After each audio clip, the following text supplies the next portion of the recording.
Eh bien le bonjour à toutes et à tous les amis, c'est Cryptéo pour la société Blockchain Capital. Et oui, tu l'as vu dans le titre, il y a certaines choses qui font assez peur du côté de Binance actuellement. J'espère sincèrement qu'ils vont pas nous faire des petits tournants à la FTX. Alors normalement, hein, je dis bien normalement non, ça n'est pas possible. Mais le problème, c'est un petit peu comme le FTX, tu vas voir que je vais t'expliquer ça, c'est que on revient sur du bazar d'il y a quelques années. Sauf que le problème, c'est que le bazar d'il y a quelques années, s'il arrive maintenant avec des procès, des remboursements qui sont énormes comme tu vas voir, ça peut malheureusement entraîner une chute assez catastrophique chez Binance. Alors attention, bien évidemment pas de FUD ici, surtout pas, c'est de l'information et en même temps je vais en profiter pour vous rappeler comme quoi il ne faut jamais laisser vos cryptos sur des exchanges centralisés, peu importe lesquels, si elles sont là pour le long terme. Si vous les utilisez pour le trading, très bien, mais pour le coup Binance, je pense pas que vous l'utilisez pour le trading pour la simple et bonne raison que on ne peut plus trader en futur en France.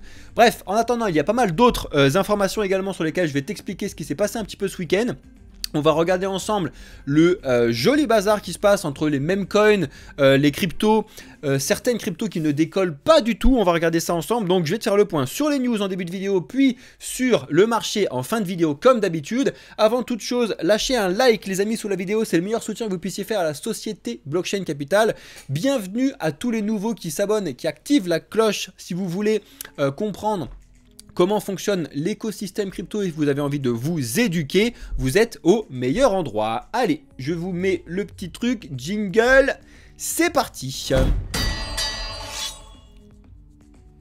Alors en capitalisation du jour, effectivement le Bitcoin a pris une grosse montée, tu le vois en 5 minutes à côté, même si là pour le coup il est un petit peu en train de décrocher parce qu'il s'est approché très proche de son ATH en dollars. On va regarder ça ensemble tout à l'heure, bougez pas. D'abord, on fait le point sur les news. Alors, ça y est, tout le monde, c'est ça aussi qui est un petit peu... Il va falloir... Voilà, il faut vraiment savoir catégoriser les informations que vous allez voir ces derniers temps, que ce soit chez nous ou chez les autres, un petit peu partout. Mais effectivement, tu as de ça partout. The Bull Run is back, donc le retour du Bull Run avec une explication de ce qui se passe actuellement. Ça y est, le Bitcoin est quasiment à son ATH. Il est à son ATH sur beaucoup de monnaies dans le monde, dont l'euro, etc. Par rapport aux échanges qu'on a actuellement, bien évidemment vous savez très bien que c'est le dollar qui compte entre guillemets, mais bon bref, vous avez énormément de choses qui se passent actuellement et c'est expliqué vraiment très bien dans ce tweet. Donc je vous mettrai comme d'habitude les liens de tout ce que je vous explique dans notre Discord, donc rejoignez notre Discord si ce n'est pas déjà fait. Vous avez aussi ce superbe ratio qui est très souvent regardé, donc le MVRV, qui est souvent utilisé pour pouvoir savoir un petit peu quand est-ce qu'on est en surachat ou pas. Et en fait, et pour l'instant, donc le ratio en fonction du prix du Bitcoin, tu vois qu'on est encore très loin d'avoir un ratio qui part aux alentours des 3,8-4. Ou en général, en tout cas historiquement parlant, quand on a tapé les 3,8, c'était un moment de bull run et d'euphorie totale. Et si tu regardes, donc là c'était en 2017, limite 2018, et là c'était en 2021 qu'on avait retapé à cet endroit-là. Donc là tu verras qu'on est encore loin de cette partie-là, mais à surveiller. Moi, encore une fois, je te le répète, parce que je trouve que c'est très important, regarde où on est, comme par hasard. Je fais que te comparer le moment qu'on a actuellement sur Bitcoin, je vais revenir dessus, mais ça fait encore plus appuyer ce que je vous explique sur le fait que ce qui se passe actuellement ressemble de très près à ce qui s'est passé en 2019, juste sur une période plus longue. Regarde, tu le vois bien ici directement, donc là, ça c'est notre période, donc 2023, début 2024, et regarde 2019, c'est la même chose. Franchement, tu compares les deux parties, c'est la même chose. Alors, je te dis pas qu'il va se passer la même chose encore une fois, j'en sais rien, je n'ai pas de boule de cristal, mais par contre, c'est quelque chose que j'envisage. D'accord? Donc, je suis prêt et préparé à voir un crash et un marché qui s'écrase de beaucoup avec un Black Swan ou ce genre de choses. Je m'y prépare notamment avec les analyses macroéconomiques que je vous fais, que je vous présente. Vaut mieux être préparé et vaut mieux prévenir que guérir, comme tu sais. Mais regarde comme par hasard où on était en 2019 et regarde où on est actuellement. Voilà, il faut bien évidemment le passé ne reflète en aucun cas l'avenir, d'accord, mais c'est très important de le connaître. Si tu regardes aussi l'indice Fear Greed Index que je vous mets assez souvent, tu vas voir que c'est très intéressant. Mais on n'est pas à l'abri de pouvoir redescendre très fortement. Bref, on verra ça. En attendant, l'effet halving se prépare, donc tu sais très bien qu'on a le halving de Bitcoin qui va arriver dans moins de 60 jours, ça arrive très vite et ça va faire beaucoup de bruit, d'accord. En attendant, on a dépassé les 65 000 $, on a touché les 67 000 $ aujourd'hui, c'était énorme. Là, le Bitcoin en direct, il réagit pas très bien aux 67 000 $. Toi qui regardes la vidéo un peu en décalé, tu me dis dans les commentaires ce qui s'est passé, en fonction surtout de ce que je te dis, tu vas voir, c'est assez intéressant. Bref, donc tu as que des informations au vert de partout actuellement, d'accord. Je peux t'en montrer encore plein d'autres.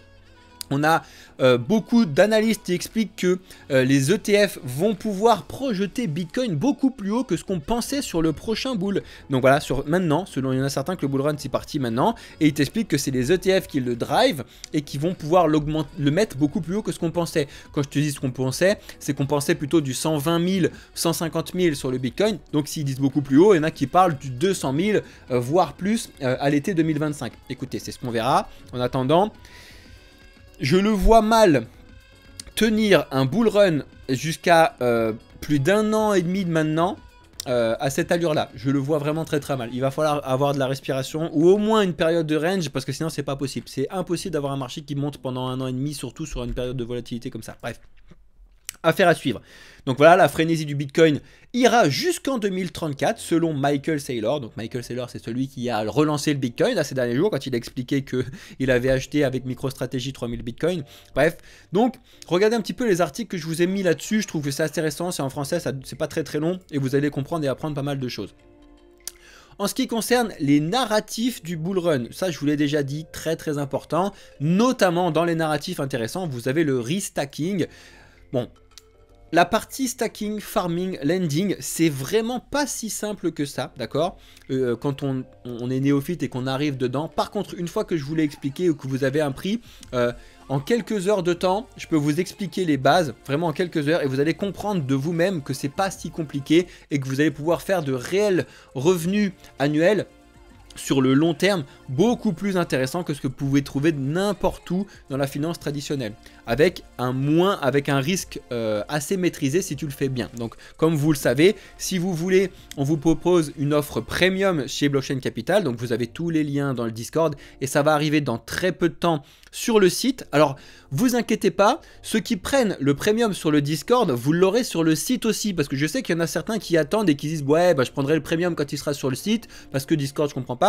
Si vous le prenez sur Discord maintenant, vous allez déjà engranger de la connaissance des vidéos et des informations dès maintenant, et après vous aurez les deux, bien évidemment. C'est pas juste un premium site, un premium truc, sinon on va pas s'en sortir, d'accord. En attendant, ce qui se passe dans le stacking, le restaking, de pouvoir mettre les intérêts composés, etc., c'est très intéressant. Il faut regarder comment ça fonctionne. En ce qui concerne les peurs qui planent un petit peu au-dessus de tout, c'est comme d'habitude l'inflation persistante et le fait que l'inflation baisse, mais baisse beaucoup moins vite que ce qui était attendu de la Fed et de la BCE, d'accord. C'est pour ça qu'à la base, ils avaient prévu au prochain FOMC de commencer à baisser les taux. Ça ne sera clairement pas le cas parce que l'inflation est encore trop haute. Sauf que je vous l'ai dit, là, ça fait plus d'1 an et demi que les banques, elles sont en train de se serrer la gorge avec des taux qui sont très hauts. Il y a un moment où ça va vraiment craquer, d'accord. Historiquement, le mois de mars a souvent été un moment de craquage des banques. On l'a déjà vu encore l'année dernière, justement parce qu'elles sont au moment des bilans et au moment des trucs. Là-dessus, c'est là où on se rend compte du bazar qui peut se passer. Alors, je suis pas Madame Irma, bien évidemment, mais ça n'empêche que le mois de mars est un mois à surveiller de très près. Par contre, ce que vous avez vu actuellement, vous n'avez pas pu le louper, c'est qu'on a les shitcoins, les mêmes coins qui sont en folie, mais grave, d'accord. Donc vous avez le Shiba Inu qui a explosé de 130% en une semaine, mais vous avez bien pire que ça. Vous avez le PEP et le WIF et le Floki qui ont pris quasiment plus de 350% en une semaine. C'est énormissime, énormissime.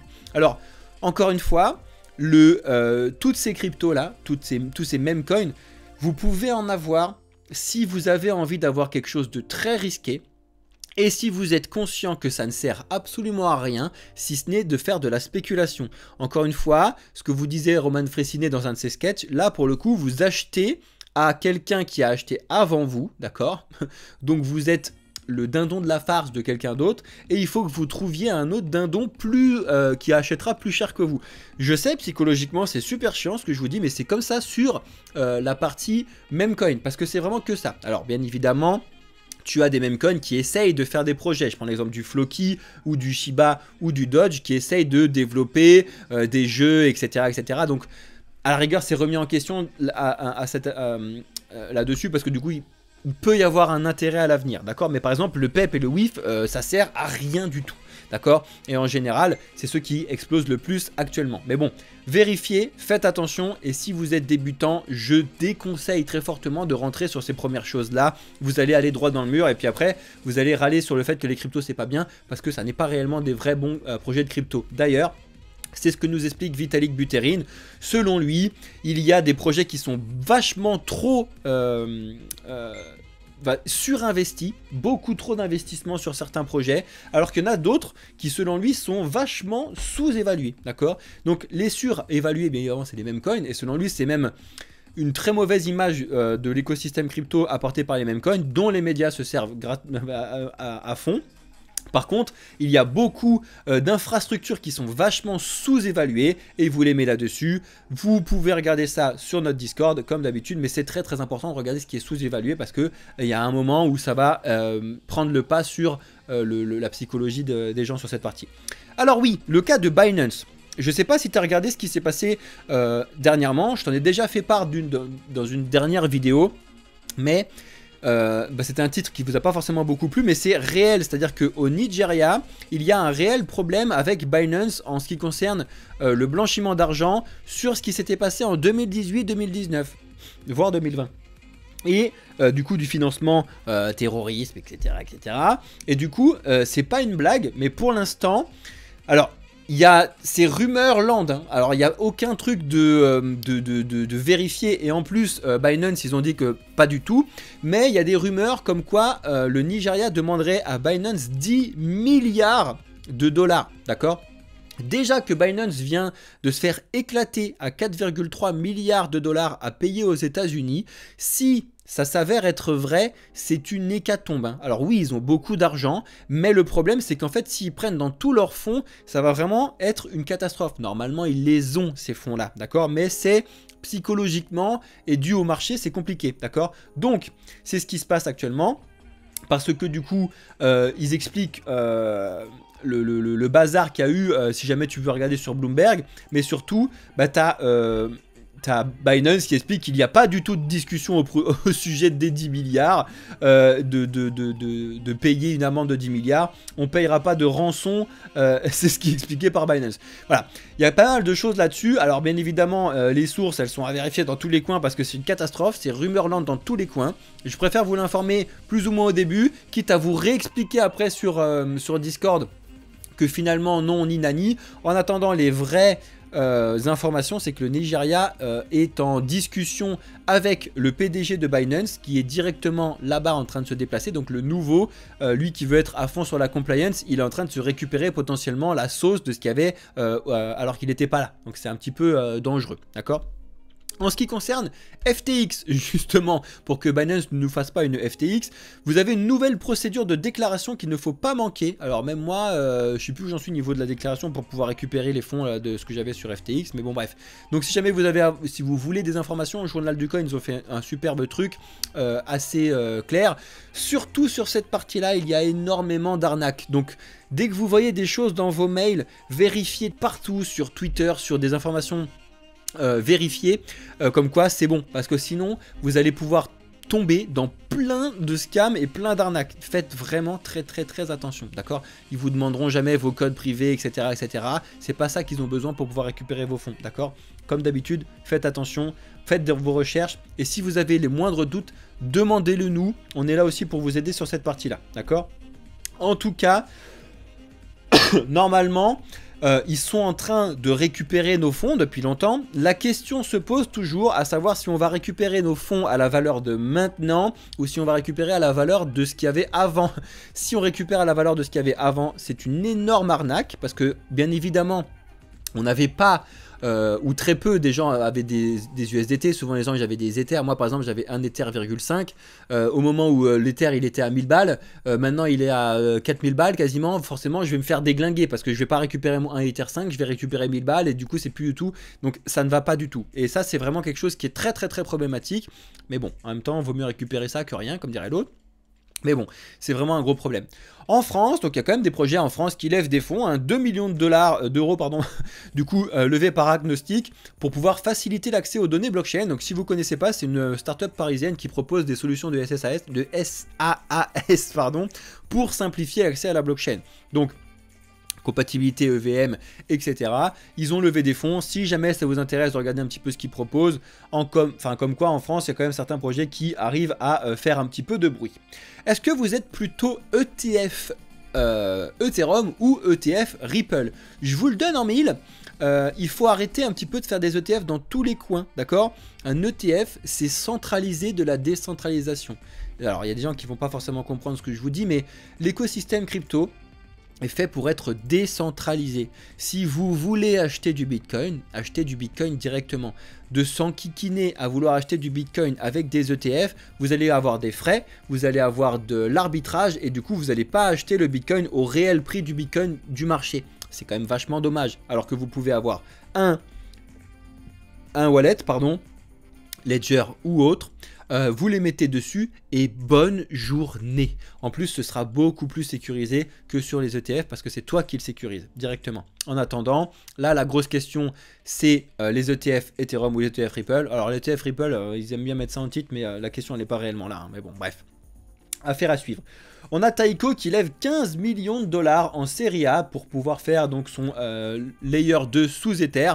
C'est pareil, vous savez que de temps en temps je vous présente des projets, des fois qui font les levées de fonds, des fois qui font pas de levée de fonds. C'est juste pour pouvoir vous amener un petit peu de matière de recherche. Donc si jamais ça vous intéresse, allez regarder Taiko Labs qui sont en train de développer du coup un layer 2 équivalent à Ether. Voilà, pour le lancement, ils sont en train de lever, enfin ils ont levé 15 millions de dollars. C'est quand même un gros projet, un très solide. Hein. Allez regarder un petit peu si vous voulez qui les soutient et affaire à suivre, parce que vraiment on est au tout début de cette partie là. Un choc de l'offre avant le prochain halving. C'est toute une étude qui a été faite sur CoinTribune. Je vous invite très sérieusement, je vous conseille de lire cet article-là, qui vous résume du coup les différents prix qu'on a eu en fonction des différents halvings. Alors forcément, le passé ne reflète pas l'avenir, je vous l'ai déjà dit tout à l'heure, mais il est indispensable à connaître, d'accord, et à savoir analyser en fonction de ce qu'il y avait. Par rapport aux news qu'on avait à ce moment-là aussi, utilisez Wayback Machine si ça vous intéresse. Moi, c'est ce que je fais que de faire, je trouve ça très bien. En attendant, regardez un petit peu les différentes analyses ici qui sont faites sur la partie équilibre de marché, très bien, sur des études de TradingView de ce qui se passe actuellement, les études des différents halvings, etc. Un très bon article, pas très long, en français. Franchement, je vous conseille fortement d'aller le voir si vous voulez le récupérer. C'est dans notre Discord, donc rejoignez notre Discord les amis si vous ne l'avez pas encore fait. Ça y est, encore une nouveauté chez Telegram, donc avec le Ton Coin que tu connais potentiellement, mais les canaux Telegram recevront directement 50% des revenus publicitaires en tonnes. Alors, bien et pas bien, encore une fois, parce que c'est bien pour tous ceux qui sont dans l'écosystème, parce que vous allez récupérer des tonnes. Le problème, c'est que du coup, si tu es investisseur de tonnes, eh ben, tu te fais diluer. Voilà, il y a toujours cette histoire que je vous explique à chaque fois de... des projets qui sont pro-investisseurs, donc ceux qui sont sur le long terme, et du coup la tokenomique elle est ou déjà balancée ou alors elle est carrée avec une inflation réglée comme Bitcoin, etc. D'accord. Et tu as certains projets comme malheureusement le Ton, Aptos, Optimism, etc. qui sont très axés sur le stacking et l'utilisation blocage de leurs jetons. Alors c'est deux écoles, hein, affaire à suivre. En attendant, en bull run, il vaut mieux privilégier l'investissement et en bear market, il vaut mieux privilégier le stacking. Si jamais vous voulez avoir des informations, revenez un petit peu dans le Discord, regardez et surtout prenez notre offre premium si ça vous intéresse les amis. On a le Solana qui a explosé son plus haut des derniers 23 mois. C'est énorme. Franchement, si un jour on m'avait dit... Enfin, moi j'ai vu le Solana se viander la tronche au moment du FTX. Avec tout ce qui se passait dessus, c'était tellement corrélé au FTX et à Sam Bankman-Fried, à SBF, que... tout le monde avait peur que le Solana se soit terminé. Il est tellement reparti à une puissance en 2023, limite ça en devient inquiétant. Parce que FTX détiennent toujours énormément de Solana. Ce qui a rassuré le marché, n'oubliez pas, c'est quand FTX avait expliqué qu'il l'avait mis en stacking de X temps. À un moment, le stacking va être libéré. Donc il va falloir faire très attention à cette partie-là quand ça sera libéré. D'accord ?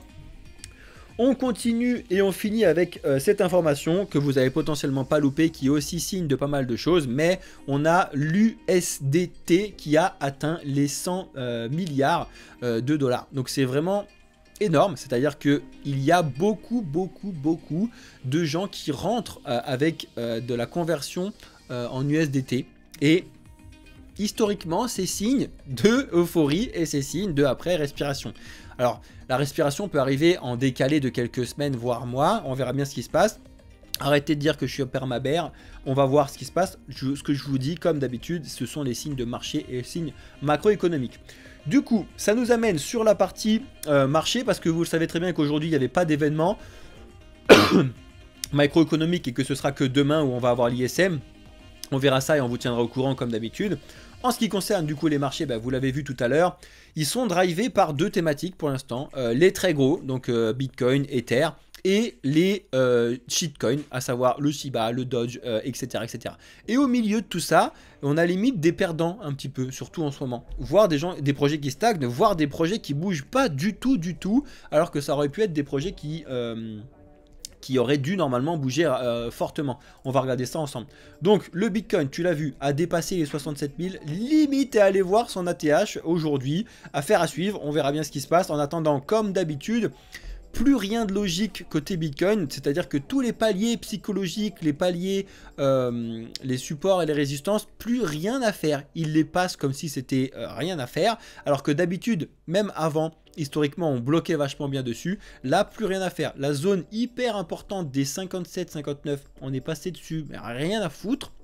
Les 65, rien à foutre. Les 55, je t'en parle même pas. Donc là, pour l'instant, fait que de monter. Et c'est depuis le moment où on a vu que Michael Saylor et donc les très gros achetaient énormément de Bitcoin. Encore une fois, je vous le répète, c'est les institutions qui achètent beaucoup de Bitcoin grâce aux ETF. Et en général, les retail et les petits se font marcher dessus en ce moment. Ils sont plus en train de vendre, d'accord? Donc ça, c'était sur la partie Bitcoin. Affaire à suivre. On verra bien ce qui se passe. En attendant, son ATH est très près. Quand tu le mets en une journée, regarde, on a dépassé le premier point d'avril 2021 et on est quasiment allé voir la TH tout à l'heure. C'est assez fou ce qui se passe, surtout que là, quand tu dézoomes, vraiment la montée, elle est n'importe quoi, mais j'ai pas envie de te dire non plus que c'est la force qu'on attendait sur ce bull run là. C'est aussi ce qui me fait dire que ça peut être plus... Ça sera normalement beaucoup plus fort quand on aura les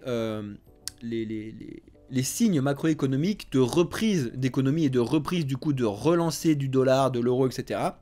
Parce que vraiment, quand tu dézoomes et quand tu reviens ici, quand on était là, regarde, à cette partie-là, ou même quand tu voyais 2019, tu te dis, bon ok, c'était très bien, mais on n'était pas sur un réel bull run, d'accord? Quand tu regardes, et là regarde, tu vas le voir tout de suite défiler, je décale, et là, paf, là ça part en bull run, d'accord? Ça part fort. C'est-à-dire que ça part et ça laisse vraiment très loin l'ancien bull run, d'accord? C'est ce qui s'est passé ici. Et si tu... Là, on ne l'a pas parce que je t'ai mis le truc de Binance, donc forcément Binance n'était pas là en 2013, mais je peux te montrer la même chose qui s'est passé en 2013 quand tu dézoomes sur cette partie-là. Et pour moi, là, quand tu dézoomes, c'est la même chose. On a le même rythme que ce qu'on a eu en 2021. Et c'est pas du coup le bull run qui était attendu, du moins c'est pas ce qui est encore envisagé par tout le monde. Ça peut vraiment partir fort. Un bull run, quand ça part fort, ça part vraiment fort. Et ça peut le faire, et ça va le faire je pense, mais pas forcément tout de suite. Tu le vois bien aussi au niveau des volumes, on a un regain de volume, tu le vois bien en bas. Là, on avait un volume énormissime forcément au moment du bear market. Mais regarde, déjà ici, on avait quand même un volume très puissant qui faisait que de monter. Alors que là, on a un volume beaucoup plus bas. D'accord, c'est vraiment beaucoup. Ça, c'est aussi significatif, la partie des volumes. Bref, je ne vais pas rester sur Bitcoin pendant 70 ans. Vous connaissez un petit peu la vie que j'ai dessus depuis certaines semaines. Je pense qu'il faut respirer. Et malheureusement, plus on monte vite haut, plus la baisse pourra faire très mal. J'espère sincèrement que ça n'arrivera pas. On verra bien comme d'habitude. Non, je ne suis pas permabère. Mais tu vas voir, je vais te montrer certains projets qui m'inquiètent sur certains points, alors qu'ils sont des projets très bons. Donc le Solana, tu l'as vu. Il est limite to the moon, donc il a tout pété depuis très longtemps. Là, on ne sait plus l'arrêter. On va voir où est-ce qu'il s'arrête. Pour l'instant, il a l'air de freiner aux alentours des 132, 135. Affaire à suivre. Même l'ADA repart très bien. 0,77 en route vers les 1 $. On va voir s'il y arrive d'ici le mois de mars. Ça va être assez intéressant. Bon, bah, tu l'as bien vu, là c'est n'importe quoi, hein, voilà, ça c'est le Shiba, ça c'est le Dogecoin. J'ai envie de te montrer le Floki aussi, qui sont sur les thématiques de projets qui essayent de sortir un petit peu de la partie mal vue des mêmes coins. Donc tu vois, le Floki qui pète aussi son câble. Et par contre, dans les mêmes coins éclatés, forcément, tu as, quand je dis éclaté, c'est qu'ils servent à rien. Quand tu vois le PEP, et malheureusement, celui qui sert à rien, c'est celui qui fait le plus de bruit. Regardez un petit peu ce qu'il a fait ces derniers jours.